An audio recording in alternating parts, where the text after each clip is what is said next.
जैसा कि हमने लास्ट एपिसोड में देखा था, जीना अपने फादर के सामने कन्फेस करने वाली थी कि वो जुनी से प्यार करती है। कुछ अनचाहे खुलासे भी हो रहे थे। जीना काफ़ी रो रही थी।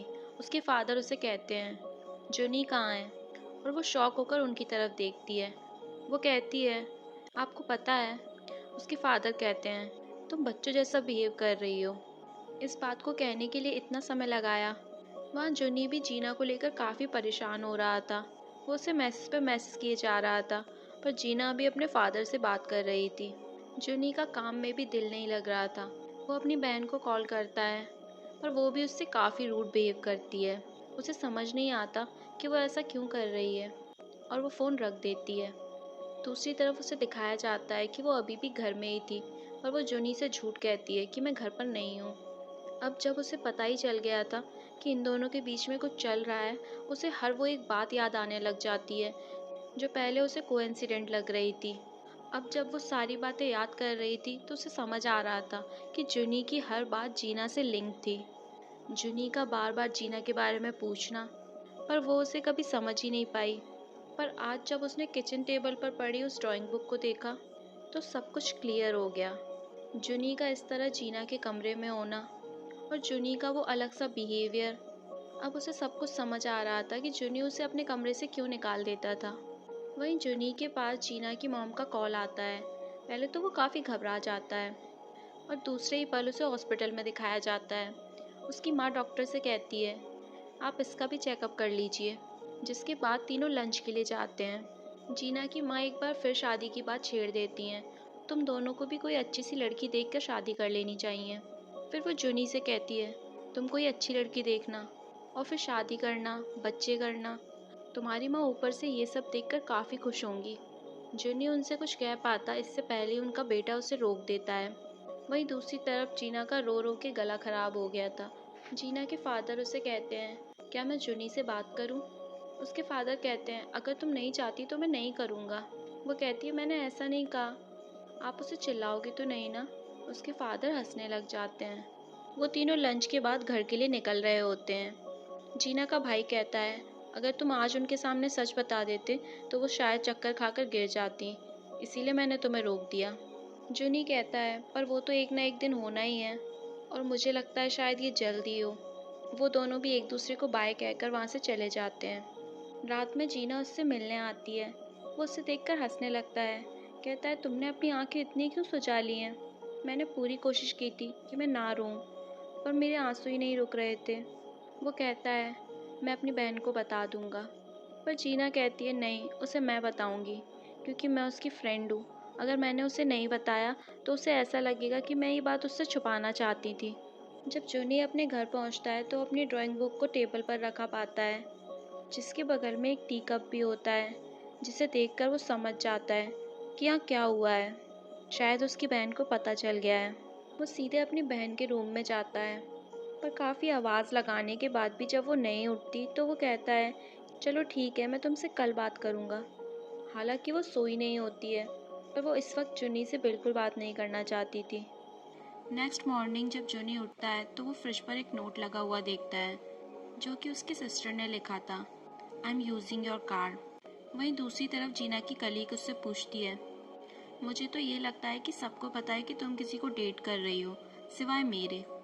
और बातों ही बातों में वो उसे ये भी बताती है कि आज तो जुनी की सिस्टर भी स्टोर में नहीं आई थी।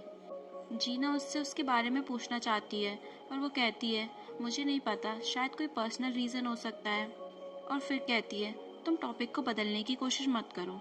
जीना परेशान हो जाती है। तभी पीछे से उसकी एक और कलीग आ जाती है। वो कहती है, लो आ गई तुम्हारी बेस्ट फ्रेंड। वो उसके सामने भी वही क्वेश्चन करती है कि जीना किसी को डेट कर रही है। वो भी इन बार बार के क्वेश्चनिंग से परेशान होकर बोल देती है, उसका नाम जूनी है।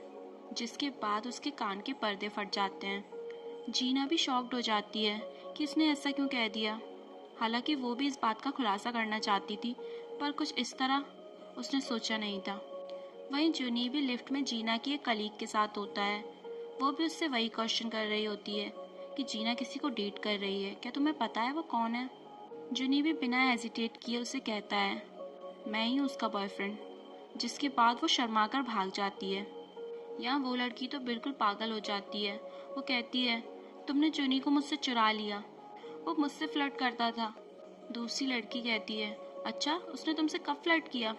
वो कहती है, जब हम क्लब गए थे तब। वो कहती है, वो तो हम सबके साथ गया था, ऐसे तो फिर मुझे भी कह देना चाहिए कि वो मेरे साथ फ्लर्ट कर रहा था। जिसके बाद वो एक भी शब्द नहीं सुनना चाहती थी। वो टेबल से उठकर भाग जाती है। जीना फिर भी उसे मनाने के लिए उसके पास जाती है। वो कहती है, प्लीज़ मुझसे माफ़ी मत मांगना, अगर तुम्हें दिल से मेरे लिए बुरा नहीं लगा तो। जीना कहती है, मैं तुमसे इसलिए माफ़ी नहीं मांग रही क्योंकि तुम चाहती हो।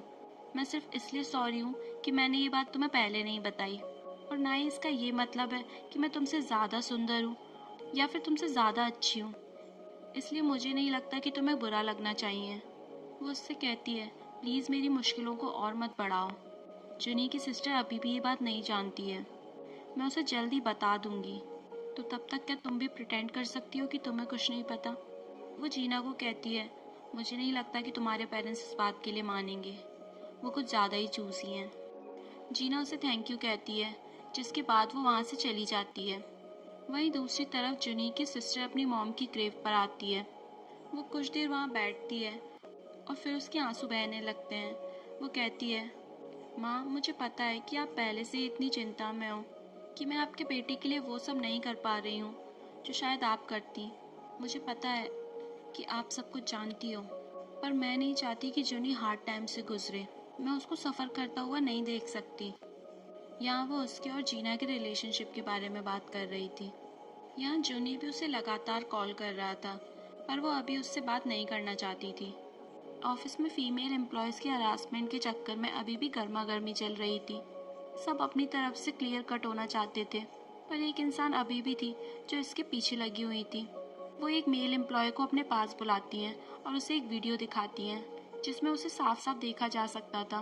वो कहती हैं, अगर तुमने कुछ गलत नहीं किया तो मुझे उन लोगों के खिलाफ सबूत चाहिए जिन्होंने कुछ गलत किया है, फिर चाहे वो मैसेज हो, कोई वीडियो हो, कोई सोशल मीडिया पोस्ट या फिर वॉइस रिकॉर्डिंग, कुछ भी। यहाँ मेल सीनियर्स भी अपनी अपनी मीटिंग कर रहे थे। जुनी जैसे ही जीना को बताता है कि उसकी सिस्टर को सब कुछ पता चल गया है, वो भागकर उसके पास पहुंचती है। वो उसके दरवाजे पर खड़ी होती है, जिसे वो भी देख पा रही थी, पर उसकी गेट खोलने की हिम्मत नहीं हो रही थी। जुनी अपनी बहन और जीना को देखकर घबरा जाता है और एक बार फिर अपने कमरे में चला जाता है। दोनों एक कैफ़े में जाकर बैठते हैं। जीना ड्रिंक सर्व करती है। वो कहती है, तुम मुझसे कुछ कहो, इससे पहले मैं तुमसे कुछ कहना चाहती हूँ। क्या तुम सच में मेरे भाई को पसंद करती हो या फिर तुम उसके साथ खेल रही हो? जीना उसकी तरफ देखती है और कहती है, मैं उसे उससे भी ज़्यादा पसंद करती हूँ। जैसा कि हम सब जानते ही थे, जुनी की बहन उस पर काफ़ी गुस्सा होती है। जीना बार बार उससे माफ़ी मांगती है और कहती है, मुझे पता है, मुझे तुम्हें ये सब पहले ही बता देना चाहिए था। वो कहती है, अगर तुम दोनों मुझे पहले से ये बात बता देते तो शायद मैं बहुत खुश होती। तुम दोनों जो भी कर रहे हो, क्या तुम्हें लगता है कि वो सही है? जीना कहती है, मेरे बारे में ऐसी कोई भी चीज़ नहीं है जो तुम नहीं जानती हो। हम दोनों साथ में बड़े हुए हैं। तुम मेरे पास्ट रिलेशनशिप के बारे में भी सब कुछ जानती हो, और शायद मेरे बड़े से बड़े सीक्रेट्स को भी। और शायद यही वजह है कि वो चीज़ें तुम्हें परेशान कर रही हैं। उसकी फ्रेंड को काफ़ी गुस्सा आता है। वो कहती है, क्या तुम्हें ये लगता है कि मैं तुम्हारे पास्ट को लेकर तुम्हें जज करूँगी? क्या तुम्हें नहीं पता कि मैं अपनी लाइफ में कितना स्ट्रगल कर रही हूँ? मुझे तो ये भी नहीं पता कि आगे की ज़िंदगी में हम कैसे सरवाइव करेंगे। तुम भी सबकी तरह ही हो गई। जीना कहती है, तुम ही बताओ अब मैं क्या करूँ? तुम बोलोगी तो मैं जुनी से ब्रेकअप भी कर लूँगी, और तब तक वेट करूँगी जब तक तुम्हारा गुस्सा ठीक नहीं हो जाता। और अगर तुमने मुझे माफ़ नहीं किया तो चाहे कुछ भी हो, मैं इस चीज़ को एक्सेप्ट कर लूँगी। जीना उसे कहती है, आखिर मेरी गलती क्या है कि मैंने किसी को पसंद किया या फिर मैंने तुम्हारे भाई को पसंद किया? तभी वहाँ जुनी का कॉल आ जाता है। वो बाहर जाकर जुनी से बात करती है। जुनी कहता है, मेरा फ़ोन मत काटना, पहले मेरी बात सुन लो। जीना की इसमें कोई गलती नहीं है, ये सब मैंने स्टार्ट किया था। प्लीज़ तुम उसे और हार्ड टाइम मत दो। वो पहले ही अपनी परेशानियों से काफ़ी जूझ रही है। हालांकि उसे भी इन दोनों के रिलेशनशिप से कोई प्रॉब्लम नहीं थी, पर वो बचपन से जीना के साथ रह रही है और उसकी फैमिली के, उसे पता है उसकी फैमिली क्या रिएक्ट करेगी। इसलिए वो परेशान थी कि आखिरकार उसके भाई को ही इस सब से गुजरना पड़ेगा। पर अब जब दोनों ही अपनी अपनी जिम्मेदारी ले रहे हैं, तो वो उन दोनों के रिलेशनशिप को एक्सेप्ट कर लेती है। जीना अपनी मॉम को कॉल करके कह देती है कि वो आज उसकी फ्रेंड के घर पर ही रुकेगी, और ये बात जैसे ही उसके फादर को पता चलती है, वो कहते हैं क्या जीना वहीं रुकने वाली है, क्योंकि उन्हें तो पता ही था कि जुनी उसका बॉयफ्रेंड है। इसलिए वो अपनी बेटी को लेकर थोड़े से परेशान हो गए थे, पर वो अपनी वाइफ को ये बात नहीं बताना चाहते थे। जुनी वहाँ परेशान हो रहा होता है और दोनों कमरे में काफ़ी मस्ती कर रहे होते हैं। जब वो जीना को कॉल करता है और वहाँ दोनों की हंसी ठिठोली सुनता है, तो वह खुश हो जाता है और समझ जाता है कि दोनों में सुलह हो चुकी है। नेक्स्ट मॉर्निंग जीना वहाँ से निकल रही होती है कि तभी उसे लिफ्ट में जुनी मिल जाता है। दोनों खुद को रोक ही नहीं पाते और लिफ्ट में ही किस करने लग जाते हैं। फिर जुनी अपनी बहन के पास आ जाता है। जुनी कहता है तुम मॉम से मिलने अकेले ही चली गई। वो कहती है अगर माँ अभी जिंदा होती तो वो भी शायद यही डिसीजन लेती कि जो जुनी की पसंद है वही हमारी। कॉन्ग्रेचुलेशन जुनी, सफ़र तो तुम्हें वैसे भी करना पड़ता अगर वो कोई और लड़की होती तो। जीना की फैमिली बहुत स्ट्रिक्ट है। जुनी कहता है मुझे पता है कि तुम मुझे क्या कहना चाहती हो। जुनी अपने ऑफिस में होता है कि तभी जीना के भाई का कॉल आता है। वो कहता है मेरे कंप्यूटर में कुछ हो गया है, क्या तुम आ सकते हो। जब जीना को पता चलता है कि जुनी उसके घर आ रहा है, तो वो भी जल्दी जल्दी घर आने की कोशिश करती है। वहाँ जीना की मॉम जुनी को लड़के दिखा रही होती है। वो कहती है देखो कौन सा अच्छा लग रहा है। यहाँ जुनी और जीना का भाई दोनों ही ऑकवर्ड हो रहे थे, क्योंकि वो दोनों सच जानते थे। वो अपनी माँ को भगा देता है और कहता है हमें भूख लग रही है, कुछ खाने को ला दो। पर अब जुन्नी से बर्दाश्त नहीं हो रहा था। वो जीना की मॉम को सब सच बता देना चाहता था। वो कहता है मैं आपसे कुछ बात करना चाहता हूँ। वो कहती हैं क्या बहुत इम्पोर्टेंट है।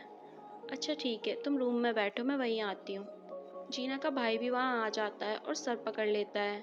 उसकी माँ घबरा जाती है कि ऐसी क्या बात है। वो कहती हैं जुनी तुम बताओ, तुम क्या बताना चाहते थे। कि तभी जीना भी वहाँ आ जाती है। जीना सबको इस सिचुएशन में देखकर कहती है आखिर बात क्या है। जीना की मॉम कहती है जुनी मुझसे कुछ कहना चाहता है। तभी जीना भी वहाँ आकर बैठ जाती है। उसकी माँ देखती रह जाती है। वो कहती है तुम ऐसे क्यों बैठे हुए हो, कुछ बोलो। अब वो थोड़ा थोड़ा समझ चुकी थी। वो कहती है तुम दोनों, नहीं है ना, ऐसा नहीं है। पर जीना उन्हें कहती है हाँ ऐसा ही है। जुनी उसकी मॉम से सॉरी कहता है। तभी अचानक से उनकी गर्दन में दर्द होने लग जाता है। वो फेंट होने वाली होती है कि उनका बेटा वहाँ आ जाता है और कहता है मॉम आपको क्या हुआ। वो उसकी तरफ देखती हैं और कहती हैं क्या तुम्हें भी ये पता था। वो रोते हुए अपने बेटे को एक थप्पड़ लगा देती हैं।